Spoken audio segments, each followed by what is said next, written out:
Hello. तो कल हमने किया था लिमिट का सीक्वेंशियल क्राइटेरिया, उसके ऊपर कुछ एक क्वेश्चंस, और आज हम मूव ऑन करेंगे कुछ एडवांस लेवल के क्वेश्चंस जिसमें हम सीखेंगे कि लिमिट के सीक्वेंशियल क्राइटेरिया को और अच्छे तरीके से कैसे अप्लाई करते हैं। कल जैसे मैंने आपको एक क्वेश्चन करने के लिए दिया था, आज हम उस क्वेश्चन को डिस्कस करते हैं। अगर आपको ये क्वेश्चन अच्छे से करना आ गया तो इसी के बेस पे, इसी कॉन्सेप्ट के बेस पे हम बहुत सारे क्वेश्चंस को कर पाएंगे, और एग्जाम में भी आ चुके हैं कई इस टाइप के क्वेश्चंस। तो हमारा जो फंक्शन था, फंक्शन 0-1 क्लोज इंटरवल से आर पे डिफाइन था, और वो फंक्शन था क्या, F of X is equal to 0 if X is any irrational number between 0-1। That means 0 और 1 का इंटरसेक्शन ले लिया हमने क्यू कॉम्प्लीमेंट के साथ, और यूनियन सिंगलटन 0। ठीक है, 0-1 के सारे इरेशनल नंबर्स और एक 0, इन सब के ऊपर तो फंक्शन की वैल्यू 0 रहती है। उसके अलावा बच के आगे, इसके अलावा 0 और 1 के सारे रैशनल बच गए 0 को छोड़ के। So x belonging to open interval 0 to 1 close intersection q। इस केस में देखो क्या देगा, अगर x इसमें बिलोंग करेगा दैट मीन्स x कोई रैशनल नंबर होगा। अगर x रैशनल नंबर है तो रैशनल नंबर किस फॉर्म के होते हैं, p/q टाइप के ही होते हैं, तो उनको 1/q में मैप कर देगा। And q obviously can not be 0, q 0 होते तो डिफाइन ही नहीं होगा ये। ओके, तो हमें इस फंक्शन की लिमिट के बारे में डिस्कस करना है, कहां पे इसकी लिमिट एग्जिस्ट करेगी, और अगर लिमिट एग्जिस्ट करेगी तो वो होगी क्या। तो जब भी हम लिमिट एग्जिस्ट करने की बात करते हैं तो हम बात करते हैं डोमेन के लिमिट पॉइंट्स के बारे में। तो डोमेन के लिमिट पॉइंट्स बताना एक बार कौन कौन से हैं। डोमेन के लिमिट पॉइंट्स तो ये सारे खुद ही हैं। 0-1 क्लोज इंटरवल का लिमिट पॉइंट का सेट क्या हो जाएगा, 0-1 क्लोज इंटरवल ही हो जाएगा।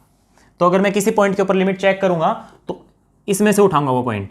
तो चलो मैंने मान लिया let a belongs to 0-1 close interval be any point. मैं इस पॉइंट के ऊपर लिमिट चेक करना चाहता हूं। ओके, और चलो मान लिया लिमिट एग्जिस्ट करती है, एक बार मान के चल पड़े। अगर लिमिट एग्जिस्ट नहीं कर रही होगी तो कुछ कंट्राडिक्शन मिल जाएगा, और अगर लिमिट एग्जिस्ट कर रही होगी तो भी देखते हैं क्या निकल के आता है। So limit x tending to a f of x is equal to l। ये हमने मानना है तो इसलिए यहां पे मैं कंसीडर लिख देता हूं। ओके,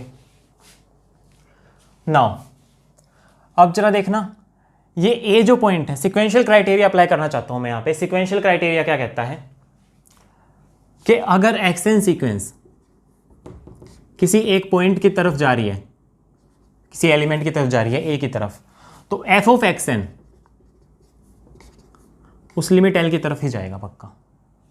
इसमें कंडीशन एक और क्या होती है, इसमें कंडीशन ये भी होती है कि एक्सएन ये जो टर्म है, कोई भी टर्म a के इक्वल नहीं होना चाहिए, और ये सारी की सारी एक्सएन बिलोंग करे हमारी डोमेन से। ये होता है sequential criteria. Sequential criteria apply करने से पहले जरा ये देखना, a इसका लिमिट पॉइंट था, तो क्या a इस सेट का लिमिट पॉइंट नहीं हो जाएगा और इस सेट का भी लिमिट पॉइंट हो जाएगा? ऐसा क्यों होगा? अब देखो, यहां पे है 0, यहां पे है 1। रियल नंबर की लाइन पे सिर्फ दो ही तरह के नंबर्स होते हैं, या तो कोई नंबर रैशनल होगा या इरेशनल होगा, दोनों नहीं हो सकता कभी भी। ठीक है, तो 0 और 1 के बीच में जितने भी इरेशनल थे उनके ऊपर फंक्शन ये दे रखा है, रैशनल्स पे फंक्शन ये दे रखा है, और रैशनल्स में से एक 0 निकाल के 0 के ऊपर भी फंक्शन 0 ही दे रखा है। ठीक है, तो इस पूरे सेट को अगर मैं a1 नाम दूं और इस पूरे सेट को a2 नाम दूं, तो क्या आप बता सकते हो a1 सेट का लिमिट पॉइंट का सेट क्या होगा? 0 और 1 के बीच के सारे इरेशनल्स का लिमिट पॉइंट। हर दो रियल नंबर्स के बीच में, चाहे कितने ही पास ले लो रियल नंबर्स को, उनके पास infinite many rational, infinite many irrational number हमेशा होते हैं। तो मैं यहां से कोई भी रैशनल नंबर उठा लूं, उसका नेबरहुड जब मैं चेक करूंगा तो उसमें इन्फाइनाइट मैनी रैशनल और इरेशनल दोनों मिलेंगे। तो इन्फाइनाइट मैनी रैशनल इरेशनल जैसे ही मिलेंगे तो मैं कह दूंगा कि ये लिमिट पॉइंट है, यानी कि 0 और 1 के बीच का हर पॉइंट लिमिट पॉइंट बनेगा इस सेट का। ठीक है, और 1 खुद भी लिमिट पॉइंट बनेगा, 0 भी लिमिट पॉइंट बनेगा, क्योंकि ऐसे जब बनाएंगे नेबरहुड तो इस साइड एलिमेंट्स बिलोंग कर जाएंगे। जब मैं यू बिलोंग इस तरह से नेबरहुड बनाऊंगा तो इस साइड के एलिमेंट्स आ जाएंगे नेबरहुड के अंदर। दैट मीन्स इसका लिमिट पॉइंट का सेट क्लोज इंटरवल 0 to 1 हो जाएगा। एंड सिमिलरली A2 का लिमिट पॉइंट का जो सेट है वो भी 0 to 1 क्लोज इंटरवल ही होगा। ये वाला क्वेश्चन आप लोगों के लिए समझना बहुत ही ज़्यादा जरूरी है, क्योंकि इसी के बेस पे आगे के वाले क्वेश्चंस करेंगे हम, इसी के बेस पे बहुत सारी थ्योरी आगे सोल्व हो पाएगी। ओके, तो अब मैं जिस पॉइंट के ऊपर लिमिट चेक कर रहा था वो पॉइंट आया भी तो यहाँ से ही था 0 1 से, और 0 1 इसका लिमिट पॉइंट का सेट है, यानी कि ये एलिमेंट लिमिट पॉइंट होगा A1 और A2 का।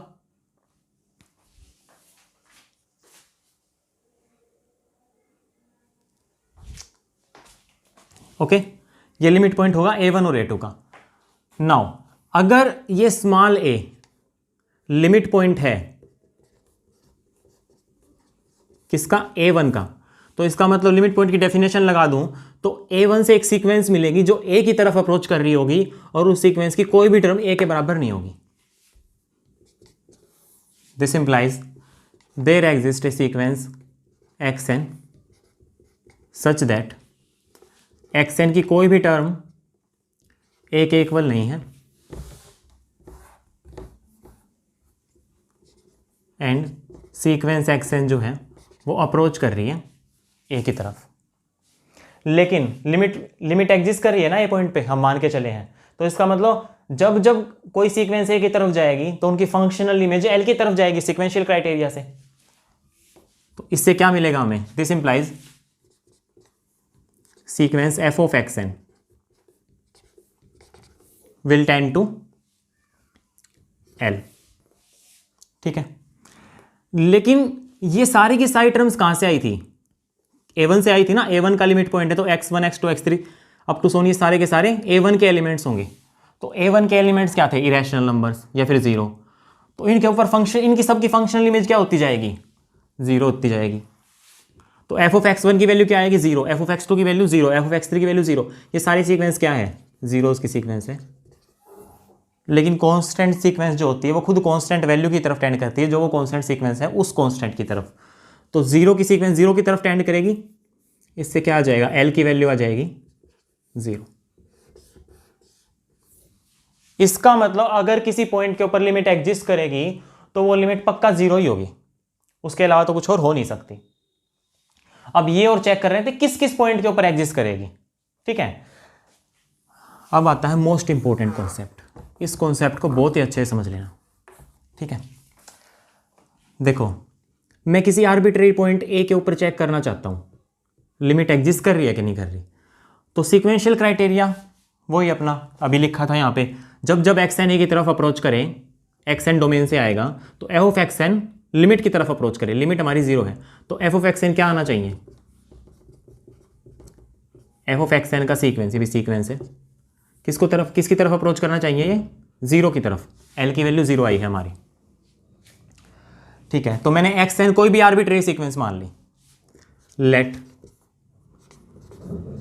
xn be arbitrary sequence from domain है हमारी 0 to 1, from close interval 0 to 1 such that कोई भी xn A के इक्वल नहीं है, और ये सीक्वेंस xn जो है वो टेंड कर रही है A की तरफ। ठीक है, अब इस A पॉइंट के ऊपर कोई भी देखो अगर मैं किसी आर्बिट्रेरी पॉइंट के ऊपर लिमिट एग्जिस्ट करा दूंगा, तो यहां पे तो लिमिट एग्जिस्ट करा ही नहीं थी, तो मान के चला था कि अगर लिमिट एग्जिस्ट करेगी ना तो वो L होगी, तो श्योरिटी थोड़ी ना कि लिमिट एग्जिस्ट करेगी। अब मैं चेक कर रहा हूं कि श्योरिटी है भी कि नहीं है, तो अगर किसी पॉइंट के ऊपर लिमिट एग्जिस्ट करेगी, किसी आर्बिट्रेरी पॉइंट के ऊपर अगर लिमिट एग्जिस्ट कर जाएगी तो हर पॉइंट के ऊपर एग्जिस्ट कर जाएगी ना, आर्बिट्रेरी पॉइंट वो अकेला सबको रिप्रेजेंट करता है। तो मैं एक आर्बिट्रेरी एलिमेंट लेके चल पड़ा स्मॉल a डोमेन का, और आर्बिट्रेरी एलिमेंट को एक आर्बिट्रेरी सीक्वेंस अप्रोच करा दी। ठीक है, अब आप ये बताओ, यहां से देखना थोड़ा सा कॉम्प्लिकेटेड सा हो सकता है, अगर आप अच्छे से नहीं समझोगे तो वीडियो को बैक कर करके समझ लेना चाहिए, बिल्कुल इस आगे वाले कॉन्सेप्ट को बहुत अच्छे से समझना है। ठीक है, अब ये जो सीक्वेंस है xn, ये सीक्वेंस आई तो यहां से ही है ना भाई, आर्बिट्रेरी सीक्वेंस लेके चले हैं, हमारा काम क्या है, कोई भी आर्बिट्रेरी सीक्वेंस लेके चलो, कोई भी सीक्वेंस जो A की तरफ अप्रोच कर रही है उन सब की फंक्शनल इमेज किसकी तरफ अप्रोच करनी चाहिए, 0 की तरफ। अब इससे मतलब नहीं है रैशनल की है, इरेशनल की है, क्या है, इससे कोई मतलब नहीं है, यहां से आनी चाहिए हर रास्ते से, वो पहले बताया था मैंने पहले वाले लेक्चर में, हर रास्ते से उसी एल की तरफ अप्रोच करने चाहिए, चाहे किसी भी रास्ते से जाओ, तब हम कहेंगे कि ये लिमिट एग्जिस्ट करेगी। ये नहीं है किसी रास्ते से लिमिट L1 आ रही है, दूसरे रास्ते से L2 आ रही है, ऐसा नहीं होना चाहिए। तो ये मैं आर्बिट्रेरी लेके चला हूं। तो आर्बिट्रेरी सीक्वेंस जब मैं यहां से उठाऊंगा तो ये सीक्वेंस एक्चुअली होगी किस टाइप की, देखना, ये इस टाइप की होगी, x1 x2 x3 x4 x5 x6 up to सोन, ये इस टाइप के एलिमेंट्स होंगे इसके। लेकिन ये आएंगे एलिमेंट यहां से ही, और 0 और 1 क्या है, एक रियल लाइन का टुकड़ा है। रियल लाइन के टुकड़े पे दो ही तरह के नंबर्स होते हैं, या तो रैशनल नंबर्स होते हैं या इरेशनल नंबर्स होते हैं। यानी कि इन सब के पास क्या क्या चॉइसेस हैं, ये सारे, इनमें से कोई भी उठाऊंगा मैं, या तो वो रैशनल होगा या इरेशनल होगा, दोनों तो हो नहीं सकता। ठीक है, तो अब हम क्या कर रहे हैं, देखना, मैं इसको चेक करूंगा रैशनल है कि इरेशनल है। रैशनल है, चलो इसको अलग कर दिया। ये रैशनल है कि इरेशनल है, रैशनल है तो इसको अलग कर दिया। ये इरेशनल आया तो इरेशनल के लिए अलग सेट बना दिया मैंने, इसको उठा के अलग से रख दूंगा। ये फिर से रैशनल आ गया, चलो ठीक है, कोई इरेशनल आता रहेगा, कोई रैशनल आता रहेगा। तो जो जो रैशनल आते रहेंगे ना, उन रैशनल्स को उठा के अलग रख देंगे, और जो जो इरेशनल आते रहेंगे उनको उठा के अलग रख देंगे। ठीक है, तो इस पूरी सीक्वेंस के दो टुकड़े कर रहा हूं मैं, रैशनल्स के अलग और इरेशनल्स के अलग। तो एक तो सीक्वेंस बन जाएगी एक्स एन के सीक्वेंस, ठीक है, ये चलो मान लिया इरेशनल्स की है। ठीक है, एक सीक्वेंस बन जाएगी एक्स एन के डैश सीक्वेंस, ये सीक्वेंस है रैशनल्स की। दो टुकड़े कर दिए हमने इस सीक्वेंस के। अब आप ये बताओ, क्या ये दोनों की दोनों सीक्वेंसेस कॉम्प्लीमेंट्री सब सीक्वेंस नहीं बन जाएंगी सीक्वेंस एक्स एन की? कॉम्प्लीमेंट्री सब सीक्वेंस क्या होती हैं? कॉम्प्लीमेंट्री सब सीक्वेंस ऐसी होती हैं जिनके सफिक्सेस का यूनियन तो कैपिटल एन आ जाए। ठीक है, और इनमें कॉमन कुछ भी ना हो। तो भी देखना, ये इसका सफिक्स बने, इसका सफिक्स 2 3 4 5 ऐसे चल रहा है। तो जो भी इरेशनल वाली आएंगी, इरेशनल वाली का सफिक्स क्या हो सकता है? 3 हो जाएगा, जैसे फॉर एग्जांपल 5 हो जाएगा। क्या ऐसा हो सकता है सफिक्स 5 इसका भी है और इसका भी सफिक्स 5 है? नहीं हो सकता। सफिक्स 5 वाली या तो रैशनल होगी या इरेशनल होगी। सफिक्स 5 वाली दोनों तो हो नहीं सकती, कोई भी नंबर दोनों में से एक ही होगा, दोनों तो हो नहीं सकता। तो इसका मतलब इन दोनों में कॉमन तो कुछ आने वाला है नहीं, और इन दोनों का यूनियन क्या कैपिटल एन नहीं आ जाएगा? भाई दो ही तरह की तो थी, या तो रैशनल थी या इरेशनल थी, तो दोनों को कंबाइन कर दोगे तो पूरी ये बन जाएगी। तो सफिक्सेस में क्या आएंगे? 1 2 3 4 ये सारे आ जाएंगे।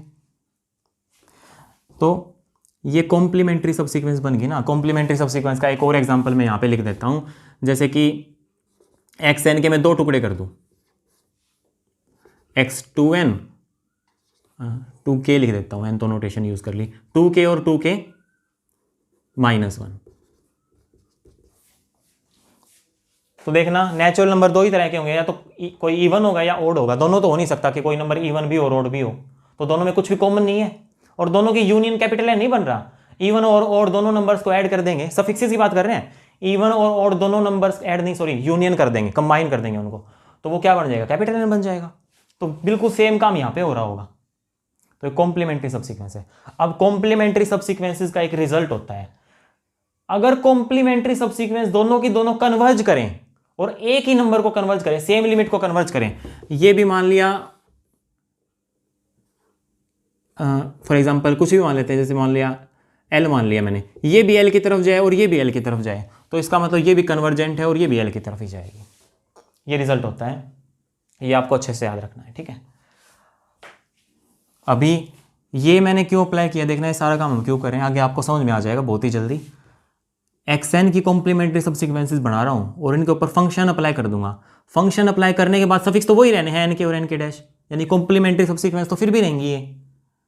लेकिन कॉम्प्लीमेंट्री सब सीक्वेंस दोनों की दोनों, यानी कि सीक्वेंस एफ एक्स एन के और एफ एक्स एन के डैश, दोनों की दोनों को मैं एल को अप्रोच करा दूंगा। तो इसका मतलब सीक्वेंस एफ एक्स एन भी एल को ही अप्रोच करेगी। तो इससे प्रूव हो जाएगा ना, जिस भी रास्ते से जाओ सेम नंबर आ रहा है। अभी प्रूव करेंगे, देखो।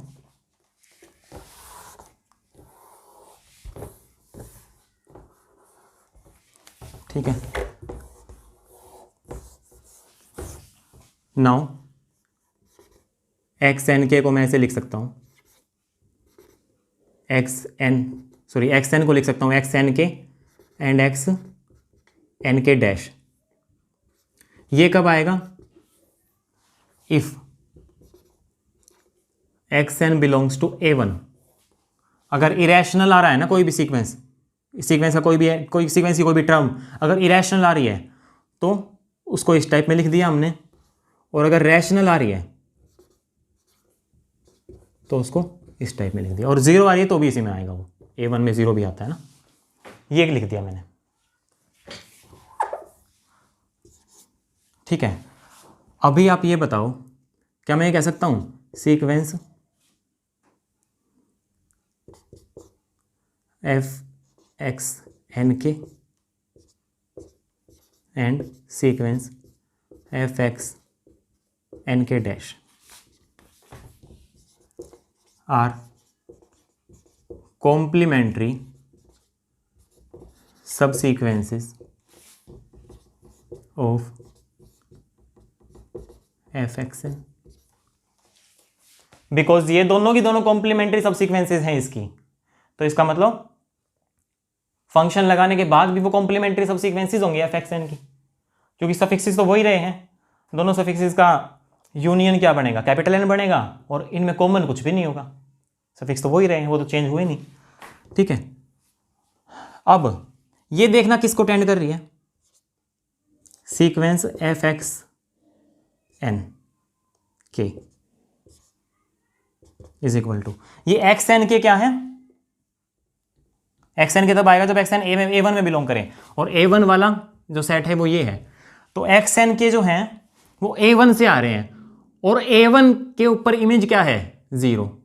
A1 के किसी भी एलिमेंट के ऊपर इमेज फंक्शन की क्या है? जीरो। तो इन सब के ऊपर फंक्शन क्या देगा? जीरो देगा। तो ये सीक्वेंस क्या हो जाएगी? जीरोज की सीक्वेंस हो जाएगी, और जीरोज की सीक्वेंस किसको कन्वर्ट करेगी? जीरो को। तो ये दो कॉम्प्लीमेंट्री सब सीक्वेंस, ये एक्स एन के, चलो नोटेशन में कंफ्यूज हो रहे हो तो यहां पे मैं वाई ले लेता हूं, बल्कि वाई भी क्यों लूं, मैं एफ एक्स एन के ही ले लूं, क्योंकि एफ एक्स एन पे ही तो अप्लाई कर रहे हैं हम।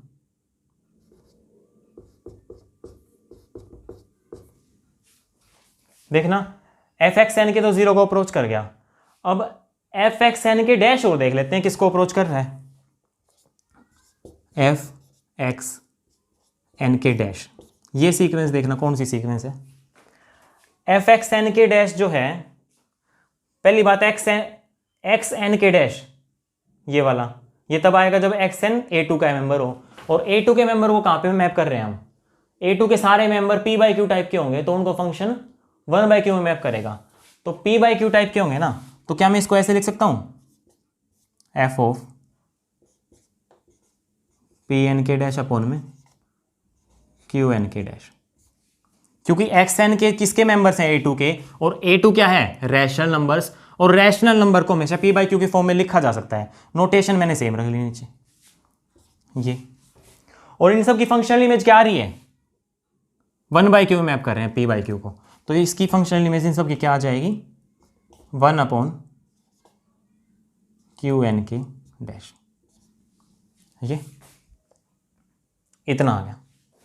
अगर आपको इतना समझ में आ गया ना, तो अब आप एक रिजल्ट देखो, एक रिजल्ट है, वो रिजल्ट देखना क्या कहता है कि अगर कोई सीक्वेंस है, ए से डिनोट कर देता हूं चलो मैं, अगर कोई सीक्वेंस है AN फ्रॉम रैशनल नंबर्स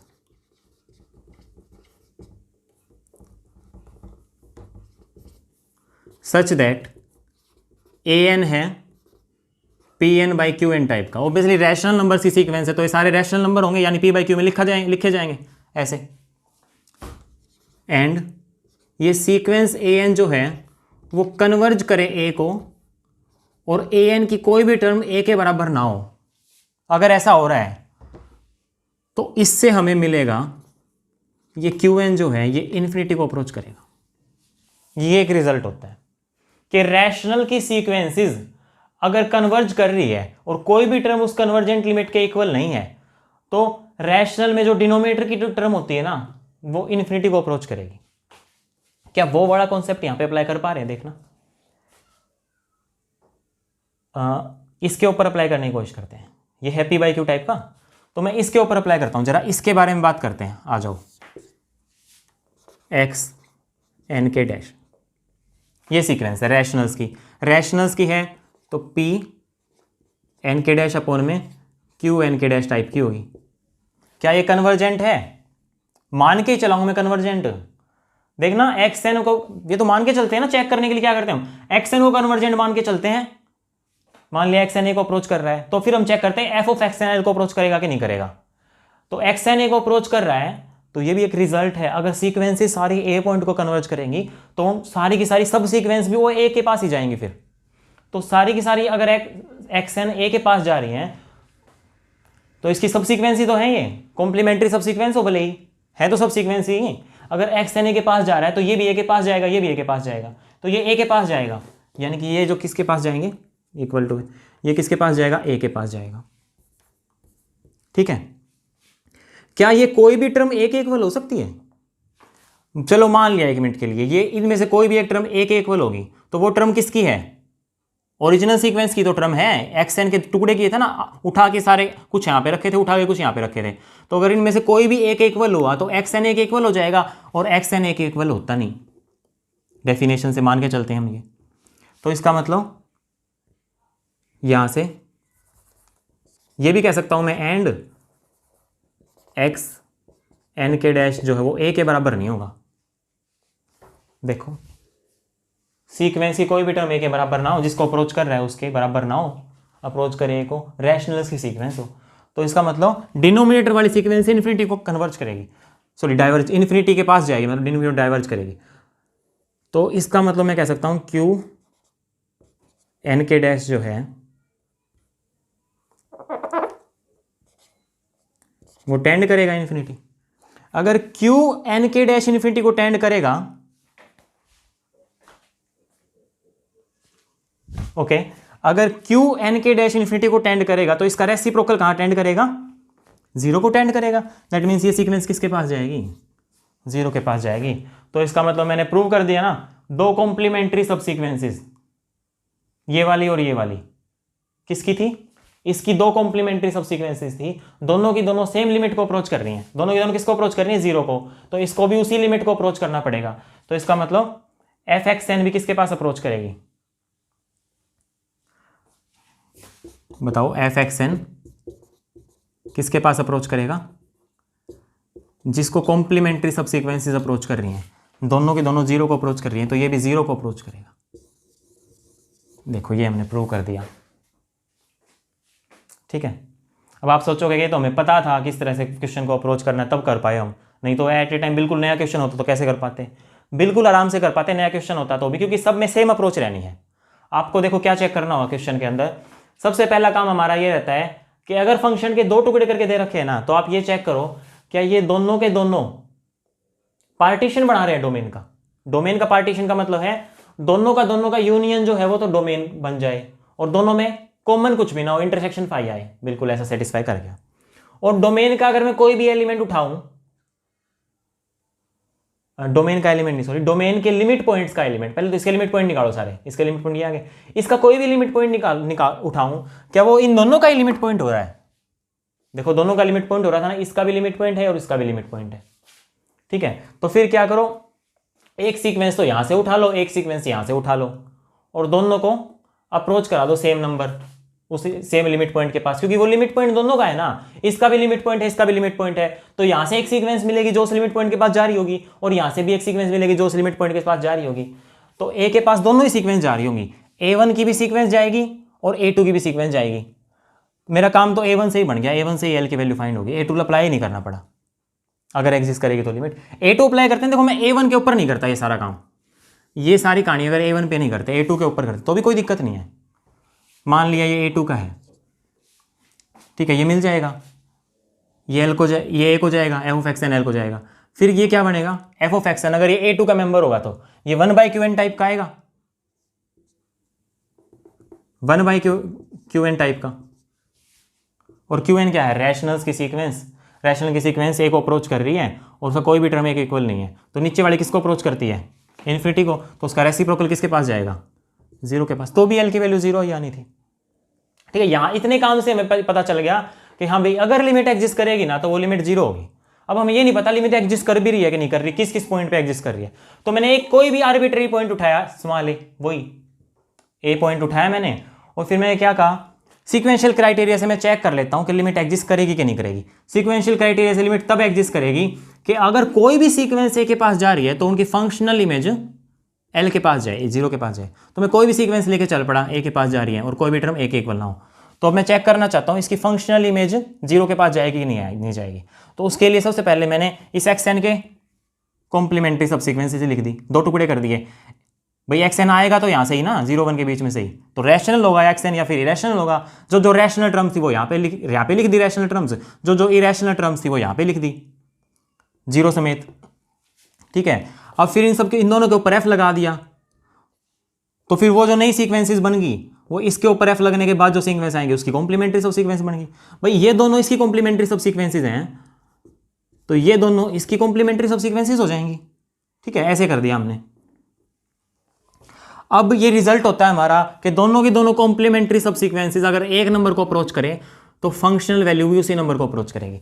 तो ये मैंने चेक कर लिया, भाई ये किसको अप्रोच कर रहा है, तो सारी टर्म जीरो थी, जीरो वाली तो सारी जीरो को अप्रोच करेंगी। ये चेक कर लिया फिर मैंने वो रिजल्ट अप्लाई करके, ये भी जीरो को अप्रोच करके। ये दोनों की दोनों कॉम्प्लीमेंट्री सब सीक्वेंस अगर जीरो को अप्रोच कर रही है ना, तो ये फंक्शनल वैल्यू भी जीरो को ही अप्रोच करेगी।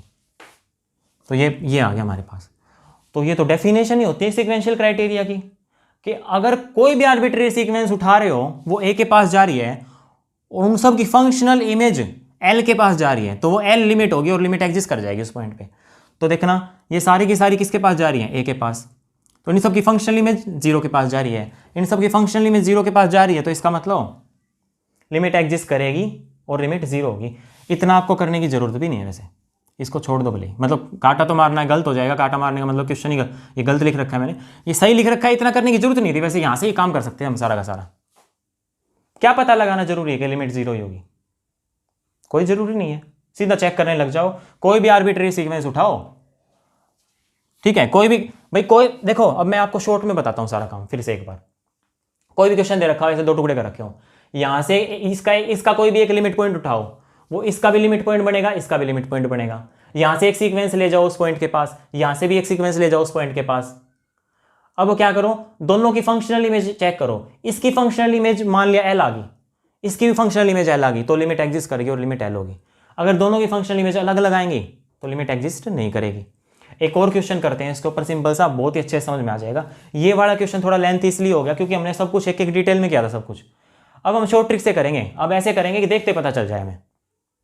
सीधी सीक्वेंसेस उठाएंगे, ए को अप्रोच कर रही होंगी सीक्वेंसेस, उनकी फंक्शनल इमेज चेक करेंगे सेम नंबर के पास जा रही कि नहीं जा रही, ठीक है। Okay, so this is the next question. इसमें देखना हमें क्या करना है, लिमिट चेक करनी है कि किस किस पॉइंट के ऊपर एग्जिस्ट करेगी, और एग्जिस्ट करेगी तो वो क्या होगी लिमिट, ठीक है। तो सबसे पहला काम हमारा क्या होना है, यहां से कोई भी पॉइंट उठाओ। यहां से मैंने कोई भी पॉइंट उठाया, मान लिया ए है, बल्कि सॉरी यहां से मत उठाओ, इसके लिमिट पॉइंट के सेट से उठाओ। वो बात तो वही है, देखना इसका लिमिट पॉइंट का सेट क्या हो जाएगा, आर हो जाएगा। अब यहां से मैंने कोई भी पॉइंट उठाया ए, ठीक है, क्या वो लिमिट पॉइंट इसका भी है और इसका भी है, बिल्कुल। इसका लिमिट पॉइंट का सेट कैपिटल आर बनेगा, ये भी आर से ही उठाया मैंने। इसका लिमिट पॉइंट का सेट कैपिटल आर बनेगा, ये भी आर से ही उठाया मैंने। तो ये इसका भी लिमिट पॉइंट है और उसका भी है, यानी कि बिलोंग करेगा क्यू कॉम्प्लीमेंट के ड्राइव सेट में भी, और ये बिलोंग करेगा क्यू के ड्राइव सेट में भी। तो ये इसका लिमिट पॉइंट है तो यहां से एक सीक्वेंस इसको अप्रोच कर रही होगी, और इसका लिमिट पॉइंट है तो यहां से एक सीक्वेंस भी इसको अप्रोच कर रही होगी। तो इसका मतलब एक तो सीक्वेंस ए एन मान ली मैंने, ये सीक्वेंस कहां से आएगी, इरेशनल से, सच दैट ए एन की कोई भी टर्म ए के बराबर ना हो, और सीक्वेंस ए एन किसको अप्रोच करें, ए को, क्योंकि क्यू कॉम्प्लीमेंट का लिमिट पॉइंट है।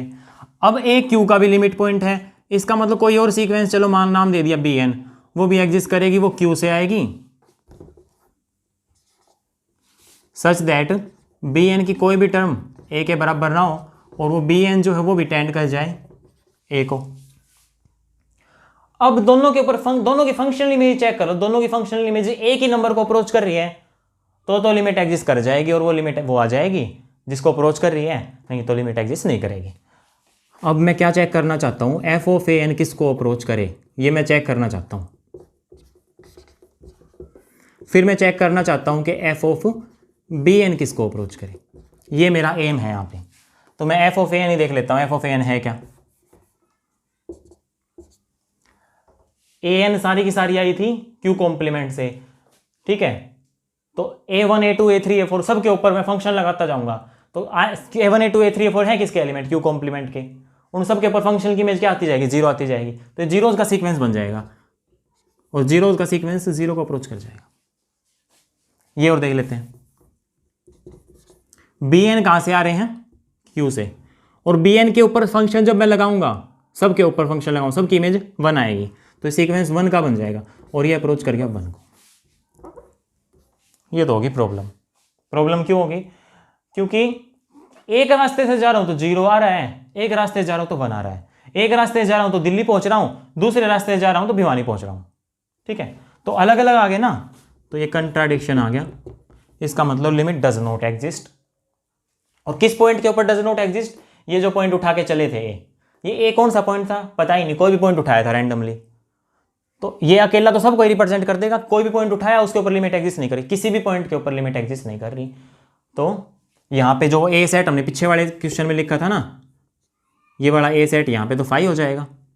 पीछे वाले सेट में क्या होगा, पीछे वाले क्वेश्चन के अंदर वो ए सेट क्या बनेगा, पीछे वाले क्वेश्चन के अंदर हमारी जो लिमिट थी हर पॉइंट के ऊपर एग्जिस्ट कर रही थी, तो वो ए जो था पूरा का पूरा क्लोज 0 1 बन जाएगा पीछे वाले के अंदर, प्रीवियस क्वेश्चन में।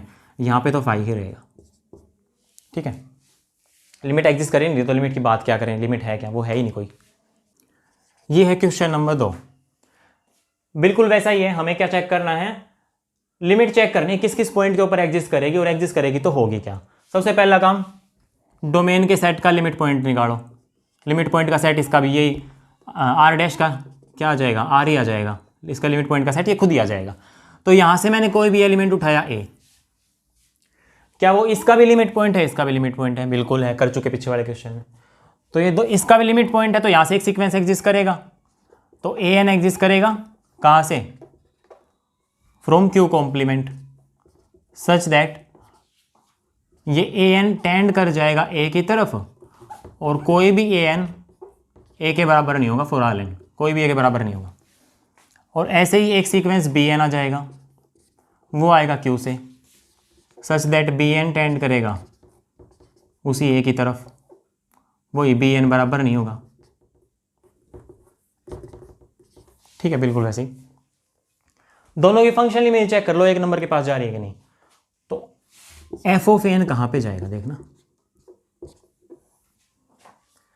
ए एन के ऊपर फंक्शन लगाता हूं मैं, तो ए एन सारी की सारी आई थी क्यू कॉम्प्लीमेंट से, क्यू कॉम्प्लीमेंट से यहां से इन सब के ऊपर फंक्शन लगाता जाऊंगा, जीरो आता रहेगा, तो ये जीरो का सीक्वेंस है और ये टेंड करेगा 0। अब बी एन वालों के बारे में और बात कर लेते हैं। एफ ऑफ बी एन कहां पे जाएगा, बी एन सारे के सारे क्यू से थे, और क्यू का कोई भी एलिमेंट हो ना, फंक्शन उसको सेल्फ इमेज कर देता है। 5 को 5 में मैप करेगा, 15/10 को 15/10 में मैप करेगा, ऐसे। तो x को x में मैप कर देगा, ये किसके बराबर हो जाएगा, सीक्वेंस बी एन के बराबर होते रहेंगे सारे, F of B1 B1, F of B2 B2 ऐसे। लेकिन बी एन तो सारी किसको अप्रोच कर रही है, ए को अप्रोच कर रही है। अब हमें पता नहीं ये अलग अलग आए कि नहीं आए, देखो अलग अलग आए हैं या फिर सेम आए हैं। हर रास्ते से सेम डेस्टिनेशन होनी चाहिए। इस रास्ते से डेस्टिनेशन 0 है, इस रास्ते से डेस्टिनेशन ए है। अगर ए की वैल्यू 0 है तो कोई दिक्कत नहीं, तो लिमिट एग्जिस्ट करेगी और वो लिमिट 0 के बराबर होगी, और वो लिमिट एग्जिस्ट करी भी किस पॉइंट पे, ए के ऊपर, यानी कि 0 के ऊपर। अगर ए 0 नहीं है तो लिमिट एग्जिस्ट करेगी नहीं। तो इसका मतलब limit x tends to a, f of x अगर एग्जिस्ट करेगी तो इसका मतलब ए जो है वो 0 के बराबर होगा। और वो लिमिट आई भी क्या, यही तो लिमिट होती है जिसको दोनों सेम नंबर को अप्रोच करते हैं, ये भी 0 को अप्रोच कर जाए, ये भी 0 को अप्रोच कर जाए, तो वो लिमिट भी क्या हो जाएगी, वो लिमिट भी x tending to a, f of x 0 ही हो जाएगी। और ए की वैल्यू भी क्या है, ए की वैल्यू भी 0 है। ये रिजल्ट आया हमारे पास। और अगर मैं लिमिट x टेंडिंग टू ए ले लूँ और ए नॉन 0, फिर क्या लिमिट आए, चलो ये मान लिया नॉन जीरो है, फिर तो लिमिट आएगी ना। इस रास्ते से जीरो आया, इस रास्ते से कुछ और ही आया, जीरो तो आया नहीं, तो लिमिट एग्जिस्ट नहीं करी, तो ये डज नॉट एग्जिस्ट। तो कहां पे लिमिट एग्जिस्ट करेगी? सिर्फ एक पॉइंट के ऊपर एग्जिस्ट करेगी। तो यहां पे वो ए सेट क्या हो जाएगा हमारा? सिंगलटन जीरो हो जाएगा। और वो लिमिट क्या आ जाएगी? वो लिमिट आ जाएगी, वो लिमिट भी जीरो ही आ जाएगी। ये मैंने लिख ही दिया, and that limit is zero. ठीक है, एक दो क्वेश्चन और करते हैं, फिर और ज्यादा क्लियर हो जाएगा ये। Okay, so now we move on to next question which is given as let f be a function from R to R such that f of x is equal to, let us say, greatest integral function of x if x is rational number and x if x is irrational. irrational उसको same में भेज देगा। ठीक है, यहां पे find करना है कि किस किस पॉइंट के ऊपर लिमिट एग्जिस्ट कर रही है। अगर वो लिमिट एग्जिस्ट कर रही है तो वो लिमिट होगी क्या? Then we have to find the set a containing all those alpha belonging to r such that limit x tends to alpha f of x exist. ठीक है, तो अब देखो, सबसे पहला काम हमारा वही बेसिक सा, डोमेन के लिमिट पॉइंट का सेट निकाल लो। इसके लिमिट पॉइंट का सेट ये आ जाएगा, आर ही हो जाएगा। अब लिमिट पॉइंट के सेट से कोई भी एक एलिमेंट लेके चल पड़ो, एल्फा ले लो, ए ले लो, कुछ भी ले लो। चलो ए ले लेता हूं, अब तक ए ही लेते आए हैं तो ठीक है। इस पॉइंट के ऊपर लिमिट चेक करनी है एग्जिस्ट करेगी कि नहीं करेगी। तो हम क्या करते हैं, देखो ए इसका मेंबर है, इसके लिमिट पॉइंट का सेट भी कैपिटल आ रहेगा, इसके लिमिट पॉइंट का सेट भी कैपिटल आ रहेगा। तो यानी कि ये स्मॉल है जो आर का एलिमेंट है, ये इसका भी लिमिट पॉइंट होगा और इसका भी लिमिट पॉइंट होगा। अगर ये स्मॉल है, इसका लिमिट पॉइंट है, तो यहां से एक सीक्वेंस एक अप्रोच कर रहा होगा, और ये इसका लिमिट पॉइंट है तो यहां से एक सीक्वेंस एक अप्रोच कर रहा होगा। अब मुझे वो सीक्वेंस बढ़ाने हैं। चलो यहाँ देखो, किसी भी एलिमेंट का के पास एक सीक्वेंस बनाने का सबसे बढ़िया तरीका ये होता है कि मैं ए को लेके चल पड़ा, let a belongs to a minus 1/n to a plus 1/n। जैसे जैसे n टेंड टू इन्फिनिटी होगा वैसे वैसे क्या होगा, ये पूरा का पूरा a को अप्रोच कर जाएगा ना, लेकिन a कभी भी एग्जैक्ट नहीं बनेगा क्योंकि n टेंड टू इन्फिनिटी के लिए कह रहे हैं हम, और इन्फिनिटी कभी अप्रोच कर नहीं पाते, चलता जाता है, वो बढ़ता जाता है। ठीक है, अगर रैशनल से सीक्वेंस उठानी है तो इसका इंटरसेक्शन q के साथ कर लेता हूं, और अगर इरेशनल से उठानी थी तो इसी का इंटरसेक्शन में क्यू कॉम्प्लीमेंट के साथ कर लूंगा। Very simple. सीक्वेंसेस उठानी है ना, ए एन, और इसको बी एन नाम देते हैं, ये कोई अलग सीक्वेंस है। ये मैंने दो सीक्वेंसेस उठा ली, और ये ए एन कभी भी ए के इक्वल तो हो नहीं सकता, अभी बताया था क्यों नहीं हो सकता, A N is not equal to A. ऐसे ही B N is not equal to A. ठीक है, और एन टेंड टू इन्फिनिटी कहां पे अप्रोच करेगा? ए एन ए के पास अप्रोच करेगा, such that sequence an tends to a, and similarly sequence bn भी कहाँ पे जा रहा है? n tend to infinity पे, a के पास ही जा रहा है। बस ये सारी की सारी जो सीक्वेंसेस है वे रैशनल की हैं, और ये सारी की सारी इरेशनल की हैं। ठीक है, अभी देखो, रैशनल के थ्रू जा रहा हूं मैं a के पास, इनकी फंक्शनल इमेज कहाँ पे जाएगी? This implies sequence f of an कहाँ पे जाएगी? अगर ए एन सारे के सारे रैशनल के एलिमेंट्स है तो रैशनल के एलिमेंट्स को तो ग्रेटेस्ट इंटीग्रल फंक्शन में भेज रहे हैं ना, तो इन सब का ग्रेटेस्ट इंटीग्रल फंक्शन होता जाएगा greatest integral function of A n, ये बनेगा। और ए एन है कहां पे? सारे के सारे यहां पे हैं, सारे के सारे ये ए हैं, ये ए माइनस एप्सिलॉन, एप्सिलॉन की जगह 1/n लेके चले, ए माइनस 1/n, और ये A plus 1/n। n tend to infinity पे कहां पे जा रहे हैं? ये बहुत छोटा हो रहा है, इस तरह से है ये,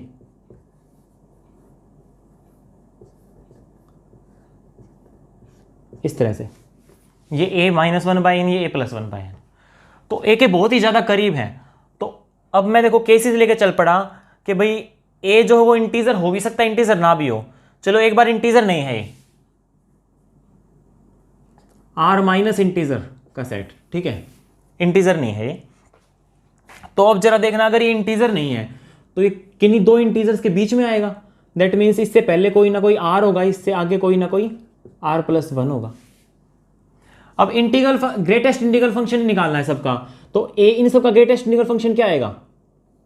आर और आर प्लस वन के बीच के जो नंबर्स होते हैं उन सबका ग्रेटेस्ट इंटीग्रल फंक्शन क्या आता है? आर आता है। ये हम पढ़ चुके अच्छे से। तो ये सीक्वेंस किसका बन जाएगा? कॉन्स्टेंट सीक्वेंस बन जाएगा ये आर का। और ये किसको टेंड कर जाएगा? आर को ही टेंड कर जाएगा। कॉन्स्टेंट सीक्वेंस तो कॉन्स्टेंट उसी कॉन्स्टेंट को अप्रोच करता है। बी एन के बारे में और देख लेते हैं। एफ ऑफ बी एन कहां पे जाएगा? बी एन सारे के सारे इरेशनल की सीक्वेंस थी, तो इरेशनल्स को तो फंक्शन सेम में भेज देता है, आइडेंटिकली मैप कर देता है। तो बी1 को बी1 में भेजेगा, बी2 को बी2 में। तो ये किस में आ जाएंगे? ये सीक्वेंस बी एन के इक्वल हो जाएगा। और बी एन तो हमें पता है कहां पे जा रहा है? ए पे जा रहा है। बट ए क्या लेके चले थे? ऐसा रियल नंबर जो इंटीजर था नहीं। और ग्रेटेस्ट इंटीग्रल फंक्शन तो वैसे भी इंटीजर ही देता है ना हमेशा, तो ये आर तो एक इंटीजर है। तो यहां से तो क्या आया? Not integer. और ये क्या है? इंटीजर। तो ए कभी भी आर के इक्वल नहीं हो सकता, बिकॉज ये एक इंटीग्रल वैल्यू है, ये इंटीग्रल वैल्यू नहीं है। मैं बाय बस जा रहा हूं तो कहीं पे पहुंच रहा हूं, और बाय एयर जा रहा हूं तो कहीं और पहुंच रहा हूं, ठीक है। तो यानी कि डेस्टिनेशन फिक्स नहीं है, यानी कि लिमिट एग्जिस्ट नहीं करेगी। So limit x tends to a f of x does not exist for all x belonging to r minus integers का सेट। अब इंटीजर के ऊपर हम अलग से चेक कर लेते हैं, ठीक है भाई, इंटीजर्स के ऊपर चेक कर लेते हैं। चलो मान लिया r बिलोंगिंग टू z, देखते हैं अब क्या लिमिट आएगी। सो अब की बार मुझे सीख, देखो r बिलोंगिंग टू z भले ही हो, अभी भी ये लिमिट पॉइंट इसका भी है और इसका भी है, दोनों से सीक्वेंस मिलेगी जो r को अप्रोच कर रही होंगी। लेकिन दोनों से सीक्वेंस लेने की जरूरत भी नहीं है, क्योंकि ये इंटीजर है ना एक। जरा देखना, ये कोई इंटीजर है r, इससे पहले वाला इंटीजर है r माइनस वन, इससे आगे वाला इंटीजर r प्लस वन। मैं इस इंटीजर को अप्रोच कर रहा हूँ, देखो इस इंटीजर के पास जा रहा हूँ, r के पास। फंक्शनल वैल्यू कहाँ पे जाएगी भाई? इस r के कितना ही पास चले जाओ, लेकिन आप रहोगे तो r से थोड़ा कम ही। तो r से थोड़ा कम जैसे ही आएगा, उसका ग्रेटेस्ट इंटीग्रल फंक्शन क्या आएगा? r minus one. और राइट हैंड लिमिट इस साइड से आ रहा हूँ, कितना ही r के पास चला जाऊँ, रहूँ तो r से आगे ही, तो r से थोड़ा बड़ा रहेगा, इसका ग्रेटेस्ट इंटीग्रल फंक्शन क्या आएगा? r आएगा। r माइनस वन और r कभी भी इक्वल नहीं होंगे, तो इसकी तो लेफ्ट हैंड लिमिट और राइट हैंड लिमिट इक्वल नहीं आएगी। चलो मैथमेटिकली करते हैं अच्छे से। सीक्वेंस बनानी है तो सीक्वेंस क्या चूज करें? There exist a n belonging to, ये कॉन्सेप्ट यूज करते हैं हम, r minus one by n to r ले लिया मैंने लेफ्ट हैंड लिमिट बनाने के लिए, इंटरसेक्शन q।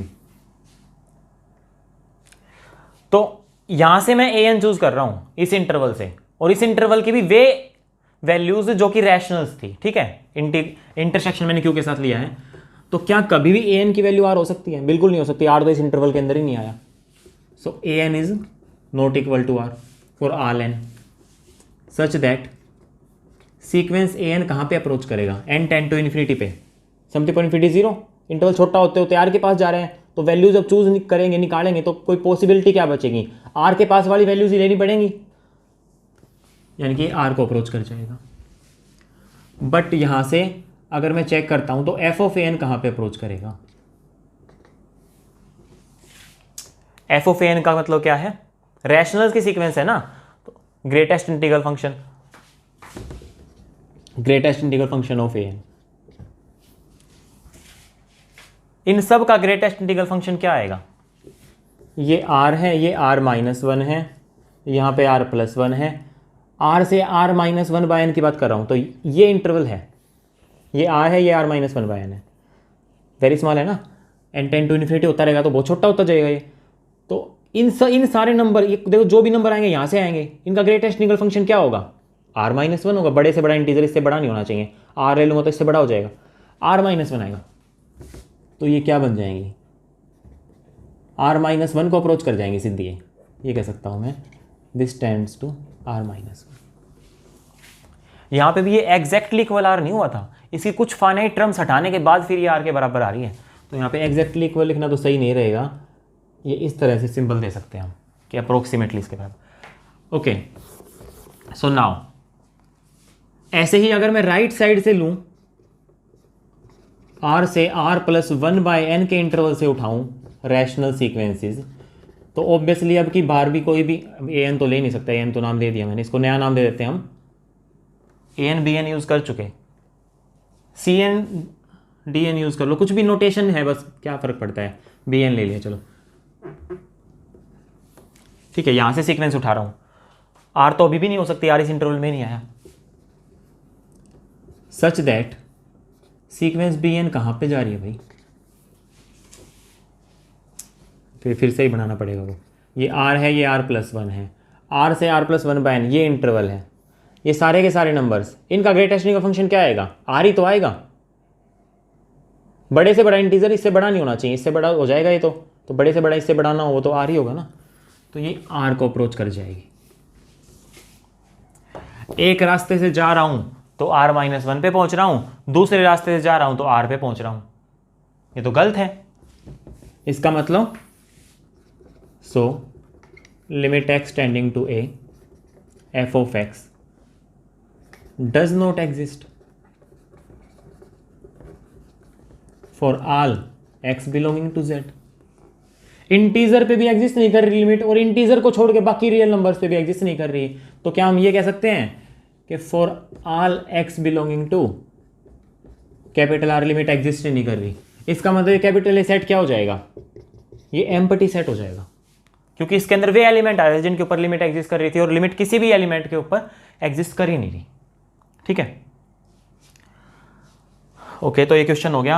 अब तक हमने जितने भी क्वेश्चन किए हैं ना, वो सारे क्वेश्चन सब के सब को ग्राफिकल मेथड से एक बार देखते हैं, कि देखते ही पता चल जाएगा कि लिमिट कहाँ पे अप्रोच कर रही है। ठीक है, ओके, सो नाउ ये क्वेश्चन हम कर चुके, अब इन क्वेश्चंस को ग्राफिकली देखते हैं कि लिमिट एग्जिस्ट कर रही है कि नहीं कर रही है, और किस पॉइंट पे एग्जिस्ट कर रही है, और एग्जिस्ट कर रही है तो क्या कर रही है।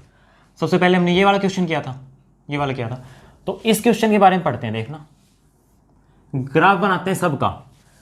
जब जब x रैशनल है तो y की वैल्यू 1 है, जब जब x इरेशनल है तो y की वैल्यू 0 है। तो y की वैल्यू 0 कहां पे होगी, x एक्सिस के ऊपर, ये वाली लाइन। लेकिन ये स्ट्रेट लाइन नहीं चलेगी, इसके बहुत सारे पॉइंट मिस हैं, बहुत सारे इरेशनल नंबर मिस कर रखे हैं यहाँ से, यहाँ के सारे रैशनल नंबर सारे हैं। रैशनल नंबर्स के ऊपर y की वैल्यू सारी 1 रहती है। इरेशनल नंबर्स के, सॉरी, यहां से देखो, ये यहां पे तो y 0 होगा ना, y 0 यानी कि इरेशनल। यहां से रैशनल नंबर मिस कर रखे हैं, इरेशनल नंबर है सारे x के, तो y की वैल्यू 0। और अगर x की सारी वैल्यू रैशनल अगर मैं ले रहा हूं तो y की वैल्यू 1, तो y की वैल्यू यहां से 1, ऐसे। अब हमें लिमिट चेक करनी है। कोई भी आर्बिट्रेरी पॉइंट उठाया, यहां से इस पॉइंट के पास गया मैं, लेफ्ट हैंड साइड से इस पॉइंट के पास गया, फंक्शनल वैल्यू क्या आई। अब ये तो बताओ रैशनल के थ्रू गए कि इरेशनल के थ्रू। अगर मैं रैशनल के थ्रू जा रहा हूं लेफ्ट हैंड साइड से या फिर राइट हैंड साइड से, तो रैशनल के थ्रू जा रहा हूं तो फंक्शनल वैल्यू 1 आ रही है, तो फंक्शनल वैल्यू कहां पे अप्रोच कर रही है, इसके पास।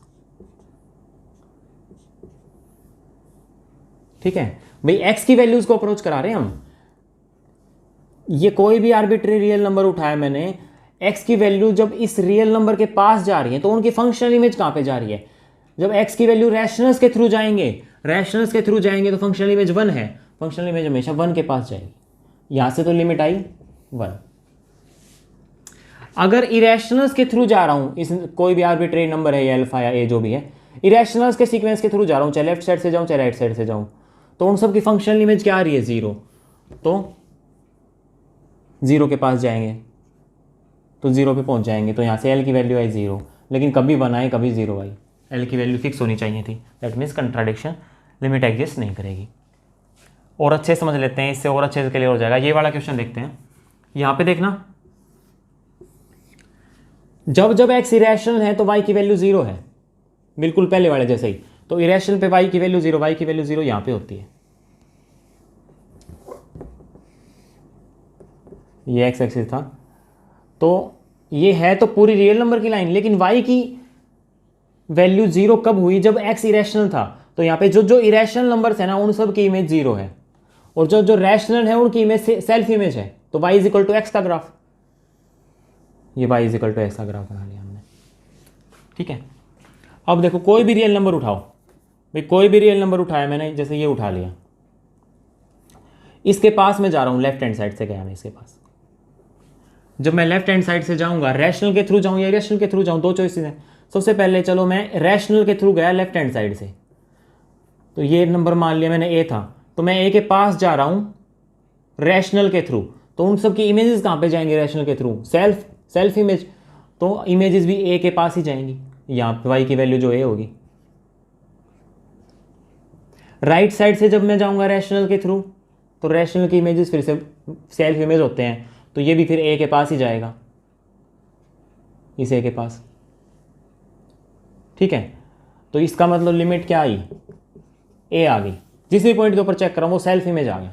ठीक है, अब इरेशनल के थ्रू जाते हैं ए के पास, इरेशनल के थ्रू ए के पास गया लेफ्ट हैंड साइड से, उन सब की फंक्शनल इमेज कहाँ पे जाएंगे? जीरो के पास, तो ये जीरो के पास जाएंगे।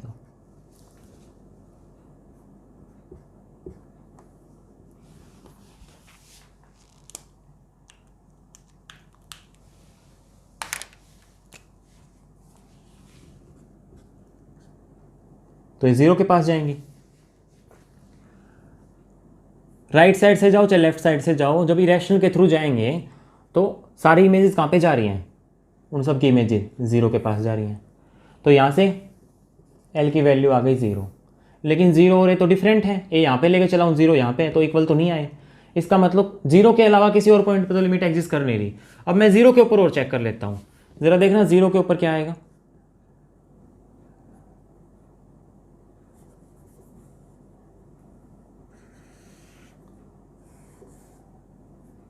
ये y is equal to x line है, जीरो के ऊपर चेक कर लेता हूँ। देखो ये जीरो है यहाँ पे, मैं x की पहले मैं जीरो के पास अप्रोच करता हूँ थ्रू x। ठीक है, तो रैशनल के थ्रू अप्रोच कर रहा हूँ लेफ्ट हैंड साइड से। जब रैशनल के थ्रू लेफ्ट हैंड साइड से जीरो के पास जाऊंगा तो उन सब की फंक्शनल इमेज क्या आएगी? सेल्फ इमेज है, तो जीरोस की सीक्वेंस के ऊपर फंक्शन लगाऊंगा तो वो भी जीरो के पास ही जाएंगे, सेम ही आया।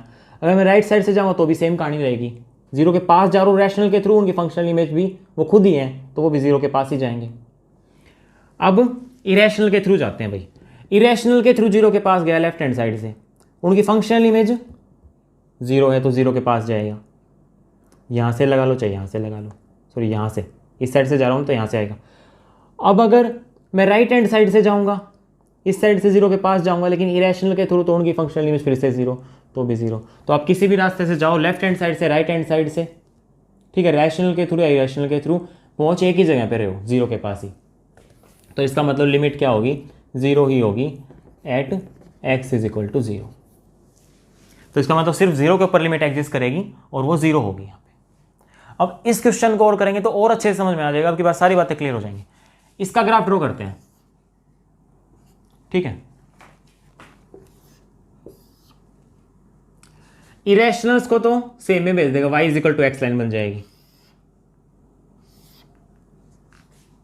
और रैशनल्स को ग्रेटेस्ट इंटीग्रल फंक्शन में। ग्रेटेस्ट इंटीग्रल फंक्शन का ग्राफ आप सबको पता है क्या होता है, देखना, 0 से 1 तक 0 आता है, 1 से 2 तक इसको तो 0 में भेजेगा, इसको 1 में, ऐसे आता है। तो 0 से 1 तक वैल्यू आएगी 0। यहाँ पे सर्कल लगा देता हूँ, सर्कल का मतलब वो पॉइंट इंक्लूड नहीं है। ठीक है, ऐसे 1 से 2 वाले जितने भी हैं, x की वैल्यू 1 से 2 है तो y की वैल्यू क्या आएगी? 1 आएगी। तो ये इस तरह से 1 से 2 के बीच में y की वैल्यू 1 और 2 इंक्लूड नहीं होगा। ठीक है, फिर ग्राफ कैसे बनेगा? y is equal to x line थी ना, ये इस तरह से जा रही थी। फिर ग्राफ बनेगा यहाँ से लेके ऐसे,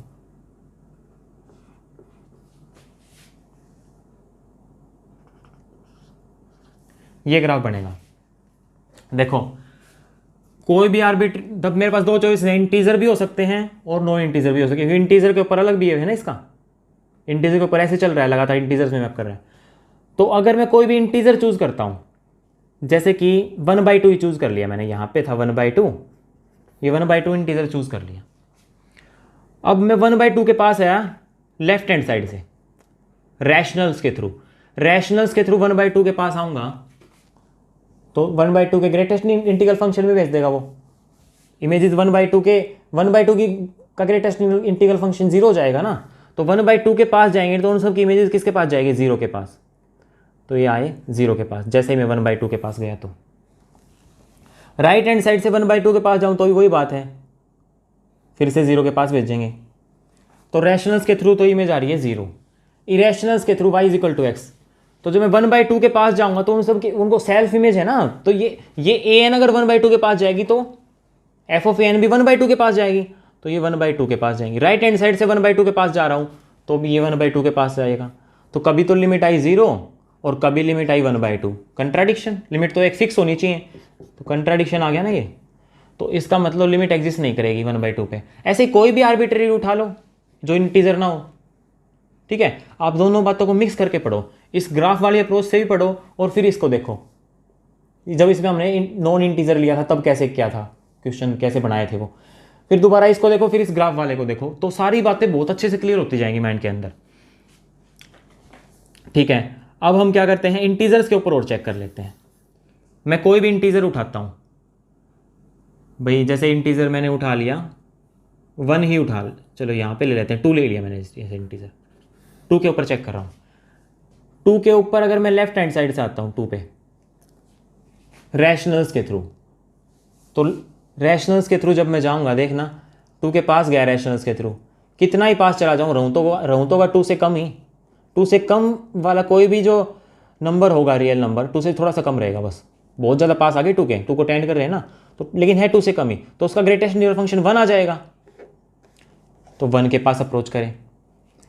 लेकिन अगर इरेशनल्स के थ्रू जा रहा हूं तो इरेशनल्स के थ्रू जाऊंगा तो क्या आएगा, 2 के पास जा रहे हैं, फंक्शनल इमेज भी 2 के पास ही जा रही है, सेल्फ इमेज है, तो उससे लिमिट आई 2, तो कंट्राडिक्शन। तो इंटीजर के ऊपर भी लिमिट एग्जिस्ट नहीं करी। और चाहो तो फिर ऐसे चेक कर लो, इतना भी करने की जरूरत नहीं है कि देखो अभी तो मैंने क्या किया है, रैशनल्स के थ्रू गया लेफ्ट हैंड साइड से तो लिमिट की वैल्यू आई 1, और इरेशनल्स के थ्रू जा रहा हूं लेफ्ट से या राइट से तो वैल्यू आ रही है 2, क्योंकि y = x एक्सिस है ना, 2 ही वैल्यू आएगी, इस साइड से जाओ चाहे इस साइड से जाओ, तो कंट्राडिक्शन मिल गया। लेकिन रैशनल और इरेशनल करने की भी जरूरत नहीं थी, सिर्फ रैशनल के थ्रू ही लेफ्ट से जाऊं चाहे राइट से जाऊं तो ये अलग आ रही। देखना लेफ्ट से गया तो ग्रेटेस्ट इंटीग्रल फंक्शन कितना आया 1। अब मैं राइट से आता हूं 2 के पास, राइट साइड से 2 के पास अप्रोच कर रहा हूं, लेकिन कितना ही अप्रोच कर रहा हूं तो 2 से ज़्यादा ही, और उसका ग्रेटेस्ट इंटीग्रल फंक्शन कितना रहेगा रैशनल के थ्रू 2। तो कभी वैल्यू 1 आई कभी वैल्यू 2 आई, फिर से कंट्राडिक्शन। तो इसका मतलब लिमिट डज नॉट एग्जिस्ट। तो ऐसे ग्राफिकली चेक किया जाता है।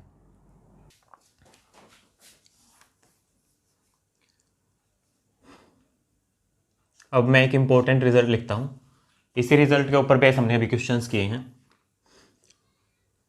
Late g and h be 2 functions defined on R such that f of x is equal to g of x if x belongs to rational numbers and h of x if x belongs to irrational numbers. Then the limit x tends to a f of x exists if and only if limit x tends to a g of x and the limit x tends to a h of x exist and are equal. In that case,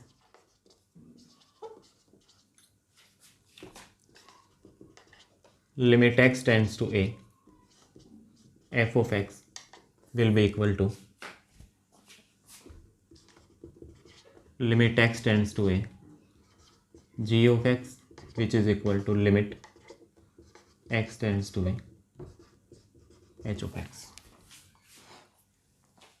जब भी आपको कोई function are से R पे इस तरह से दे रखा हो कि रैशनल्स पे कुछ एक फंक्शन हो रहा है और इरेशनल्स पे कोई और फंक्शन हो रहा है, ठीक है, और ये दोनों ही फंक्शन रियल नंबर पे डिफाइन हो, तो फिर एफ ऑफ एक्स के किसी पॉइंट पे लिमिट एग्जिस्ट करेगी if and only if in दोनों की उस पॉइंट पे लिमिट एग्जिस्ट करे और दोनों की लिमिट आपस में इक्वल हो, और उस केस में एफ ऑफ एक्स की वो लिमिट इन दोनों की लिमिट के इक्वल भी हो जाएगी। ठीक है, अगर आप ये वाला प्रोसेस अप्लाई करोगे अभी तक जो क्वेश्चंस किए हैं उन पे, तो आराम से आपको समझ में आ जाएगा। बिल्कुल सेम मेथड से जैसे हम क्वेश्चंस करते आए हैं सीक्वेंशियल क्राइटेरिया के मेथड से आपको ये वाला प्रूव करना है। ये आपके लिए होमवर्क है, वैसे अगले लेक्चर में इसको डिस्कस भी करेंगे हम। अब ये क्वेश्चन करते हैं। मान लिया कि फंक्शन है आर से आर पे such that f of x is equal to fractional part of x if x belongs to rational numbers and greatest integral function if x belongs to irrational numbers।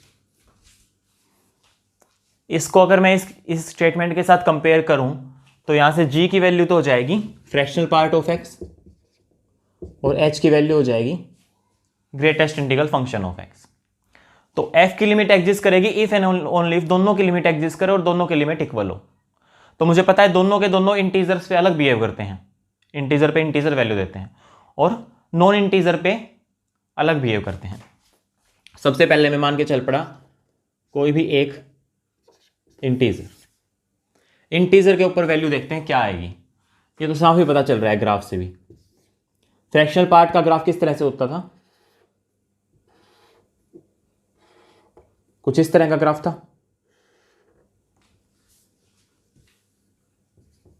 इस side से open इस side से close.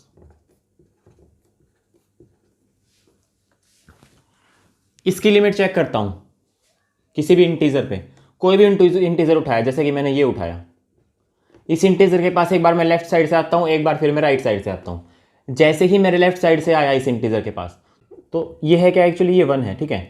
अगर मैं 1 के पास इस side से आ रहा हूं तो इसी फंक्शनल इमेज कहां पे जा रही है, 1 की तरफ आ रही है। और अगर मैं इस डायरेक्शन से आता हूं, अगर x टेंडिंग टू a है राइट हैंड साइड से, राइट हैंड लिमिट चेक कर रहे हैं, तो जब ये इस साइड से आएगा तो फंक्शन वैल्यू कहां पे आएगी, फंक्शन का ग्राफ कुछ ऐसे है तो इस तरह से आएगा। तो लेफ्ट हैंड साइड से तो लिमिट आ रही है 1 और राइट हैंड साइड से लिमिट आ रही है 0। That means limit does not exist. किसी भी इंटीजर के ऊपर आप चेक कर लो, किसी भी इंटीजर के ऊपर अगर इस साइड से आप x को अप्रोच करोगे तो फंक्शनल इमेज 0 के पास आएगी। अगर इस साइड से आप x के पास अप्रोच करोगे, x या a जो भी है, इस साइड से अप्रोच करोगे तो फंक्शनल इमेज 1 की तरफ जाएगी। That means limit does not exist, limit does not exist, ठीक है। अब इसके ऊपर ही लिमिट एग्जिस्ट नहीं करी तो इसके ऊपर चेक करने की जरूरत है ही नहीं, तो इसका मतलब इंटीजर्स के ऊपर तो फंक्शन की लिमिट एग्जिस्ट नहीं करती है f की। वैसे चाहो तो इसके ऊपर भी चेक कर सकते हो, इसके ऊपर भी एग्जिस्ट नहीं करेगी। देखना ये क्या है, ग्रेटेस्ट इंटीग्रल फंक्शन, इसका ग्राफ कुछ ऐसे होता था,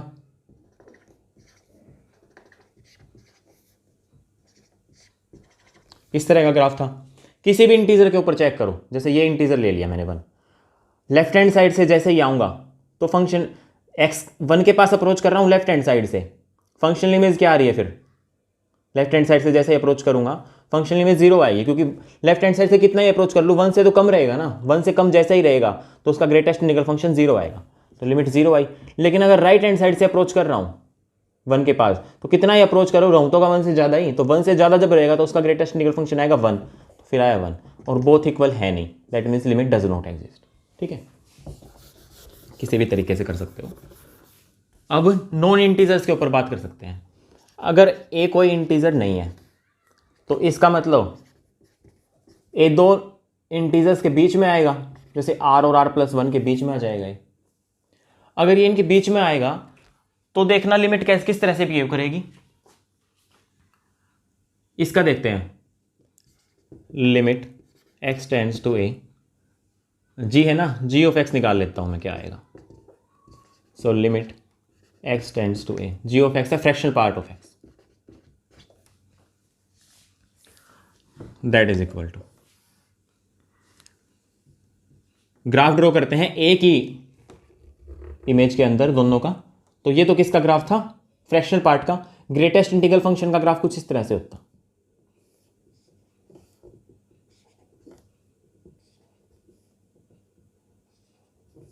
कुछ इस तरह से जाता वो। अब देखो कोई भी नंबर उठाओ a, कहीं पे भी उठाए, जैसे यहां पे उठा लिया है, अगर मैं इस साइड से अप्रोच कर रहा हूं इस a के पास, तो देखना क्या आ रहा है, जब x टेंडिंग टू a जाएगा, इंटीजर है नहीं है, जब x टेंडिंग टू a तो उसका फ्रैक्शनल पार्ट क्या होगा, उसमें से उसका ग्रेटेस्ट इंटीग्रल फंक्शन ही सबट्रैक्ट करेंगे। तो ये a जिन भी दो इंटीजर्स के बीच में आया होगा, इसका ग्रेटेस्ट इंटीग्रल फंक्शन क्या आएगा, r ही आएगा ना। r और r+1 के बीच में जब होता है तो ग्रेटेस्ट इंटीग्रल 1 आता है, सॉरी r आता है। तो फ्रैक्शनल पार्ट इसमें से x में से इसका ग्रेटेस्ट इंटीग्रल फंक्शन सबट्रैक्ट करना है, यानी कि a माइनस r आ जाएगी ये वैल्यू। वैसे चाहो तो इसकी वैल्यू ही पुट कर सकते हो। देखो limit x tending to a, इसकी वैल्यू क्या होती है, x minus greatest integral function of x, that is equal to limit x tending to a, x minus greatest integral function क्या आएगा, x किसके पास अप्रोच कर रहा है, a के पास, और a है इस इंटरवल के अंदर, तो x भी इस इंटरवल में होगा। इस इंटरवल में जो जो होते हैं उन सबका ग्रेटेस्ट इंटीग्रल फंक्शन क्या आता है, r, तो x माइनस r, और x टेंडिंग टू a है तो a को जैसे टेंड कराऊंगा तो ये हो जाएगा a माइनस r। हाँ, तो ये लिमिट एग्जिस्ट कर गई भाई, नॉन इंटीजर्स के ऊपर एक की तो लिमिट एग्जिस्ट कर गई। अब अगर इसकी भी लिमिट नॉन इंटीजर्स के ऊपर एग्जिस्ट कर जाती है और इसी के बराबर आ जाती है, तो हम कह देंगे कि फंक्शन की लिमिट एग्जिस्ट कर गई और वो इसके बराबर होगी। किन पॉइंट्स पे, नॉन इंटीजर वैल्यूज पे। अगर वो एग्जिस्ट नहीं करी तो फिर कहीं भी एग्जिस्ट नहीं करेगी, अगर एग्जिस्ट करके इक्वल नहीं आई इसके तो भी एग्जिस्ट नहीं करेगी एफ की लिमिट। अब limit x tending to a, h of x और चेक कर लेते हैं, that is equal to limit x tending to a, h of x की वैल्यू है greatest integral function of x। ये तो भी किया ही था, ग्रेटेस्ट इंटीग्रल फंक्शन क्या आया था, r आया था, तो यहाँ से क्या आएगा, x टेंडिंग टू a है, सारे के सारे इस इंटरवल में आ रहे हैं, ग्रेटेस्ट इंटीजर आ जाएगा r, limit x tending to a r, और x टेंडिंग टू a कराऊँ कि ये r ही है। यहाँ से तो आया a माइनस r, यहाँ से आया r, दोनों कभी इक्वल हो नहीं सकते। इक्वल क्यों नहीं हो सकते, क्योंकि r एक इंटीग्रल वैल्यू है और ये फ्रैक्शनल पार्ट है, चाहे आप कुछ भी कर लो ये दोनों कभी इक्वल नहीं होंगे। That means limit does not exist, यहाँ पे भी डज नॉट एग्जिस्ट। तो ओवरऑल क्या आ जाएगा, for all a belonging to r the limit does not exist. ठीक है, तो यहाँ पे हमारा जो कैपिटल A सेट होता है उन सारे पॉइंट्स का सेट जहाँ पे लिमिट एग्जिस्ट कर रही है वो क्या आएगा, फाई आ जाएगा, लिमिट कहीं पे एग्जिस्ट नहीं कर रही। तो इस तरह से आपको क्वेश्चंस करने हैं। अब मैं 3 क्वेश्चन लिखता हूँ, आपको तीनों के तीनों क्वेश्चन होमवर्क में करने हैं और अगले लेक्चर में हम उनको डिस्कस भी करेंगे। ये दे दिया, चलो फ्रैक्शनल पार्ट ऑफ x, ये x। ऐसे ही सेकंड क्वेश्चन है, वहां पे ये वैल्यूज दे रखी है x और सिग्नम फंक्शन ऑफ x, बिल्कुल वही x belonging to q, x belonging to q complement. ऐसे ही अगला जो थर्ड क्वेश्चन है उसमें फंक्शन की वैल्यू मान के चल पड़ो, signum function of x if x belonging to q and greatest integral function of x if x belongs to q complement. ये तीनों के तीनों क्वेश्चन आपको करके लाने हैं। इन तीनों के लिए आपको कैपिटल ए फाइंड करना है। कैपिटल ए आप सबको पता है क्या होता है, जो मान के चले हैं हमारी असम्पशन में कि वे सारे पॉइंट्स आर के, वे सारे रियल नंबर्स जिनके ऊपर फंक्शन की लिमिट एग्जिस्ट कर रही है, और वो लिमिट एग्जिस्ट कर रही है तो क्या कर रही है वो भी आपको फाइंड करना है तीनों के लिए। ठीक है, बिल्कुल सेम ये वाला जो मेथड है ये वाला अप्लाई कर लेना, इससे आराम से, बिल्कुल आराम से हो जाएगा। तो आज के लेक्चर में इतना ही, थैंक यू वेरी मच। आज के लेक्चर को यहीं पे बाइंड अप करते हैं। अब तक हमने किया, ये स्टेटमेंट की है, इसी स्टेटमेंट के ऊपर 3-4 कुछ क्वेश्चंस किए थे पहले, उसका सीक्वेंशियल क्राइटेरिया से हमने मेथड देखा, उसके बाद फिर हमने उनको ग्राफिकली भी अप्रोच कराया। फिर अब ये 3 क्वेश्चन आपको करके लाने हैं और इन्हीं 3 क्वेश्चंस को हम अगले लेक्चर में डिस्कस करेंगे, इसका भी प्रूफ करेंगे अच्छे से और उसके बाद आगे मूव ऑन करेंगे कंटिन्यूटी पे। ठीक है, so thank you very much.